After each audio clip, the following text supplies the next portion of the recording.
सुप्रभात। जय श्री कृष्ण।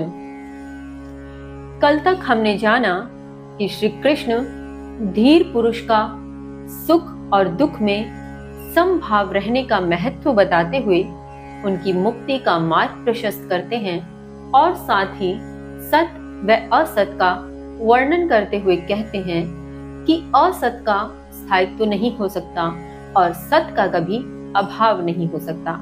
इसी क्रम में श्री कृष्ण आगे क्या कहते हैं, आइए जानते हैं। श्लोक संख्या 17 है। अविनाशी तु तद्विधि येन सर्वम् इदं ततं विनाशं व्ययास्य न कश्चित् कर्तुम् अर्हति। श्री कृष्ण कह रहे हैं, उस नाश रहित अविनाशी को जानो जिसमें यह संपूर्ण शरीर व्याप्त है, लेकिन इस अविनाशी का नाश करने के लिए कोई भी समर्थ नहीं है। भावार्थ, कृष्ण यहाँ इस शरीर के भीतर विराजमान उस अविनाशी आत्मा के विषय में अर्जुन से कहते हैं कि अर्जुन, यदि तुम जानना ही चाहते हो, यदि तुम पहचानना ही चाहते हो, तो उस अविनाशी अजर अमर आत्मा को पहचानो, उस तत्व को पहचानो जिसके भीतर यह संपूर्ण शरीर व्याप्त है। इस शरीर का कोई अस्तित्व नहीं, यह स्थायी स्वरूप में नहीं है। यह तो एक दिन मृत्यु को प्राप्त होगा ही, परंतु इस शरीर को जिसने थाम रखा है, जिसने धारण कर रखा है, उस अविनाशी को जानो, उस अविनाशी को पहचानो यदि पहचानना चाहते हो, क्योंकि उस अविनाशी का नाश करने के लिए कोई भी समर्थ नहीं है। इसी आधार पर श्री कृष्ण आगे कहते हैं, श्लोक संख्या 18 है। अंतवंत इमे देहा नित्यस्योक्ता शरीरिणः अनाशिनो अप्रमेयस्य तस्माद्युद्धस्व भारत।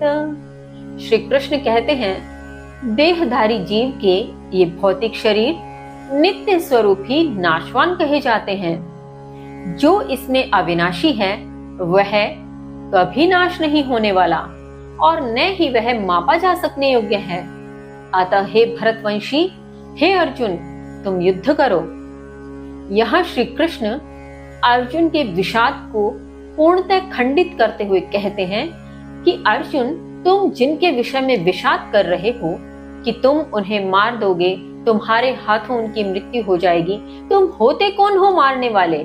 उनके भीतर जो अविनाशी तत्व है उसे तुम तो क्या, कोई भी नहीं मार सकता। यह तो केवल इन देहधारी जीवों का भौतिक शरीर ही नष्ट होगा। यहाँ श्री कृष्ण यही समझाना चाह रहे हैं कि हम जो देहधारी जीव हैं, हमारा जो ये भौतिक शरीर दिखाई देता है, जो हम एक दूसरे को देख पाते हैं, यह नित्य स्वरूप ही नाशवान है। यह स्थायी नहीं रहेगा।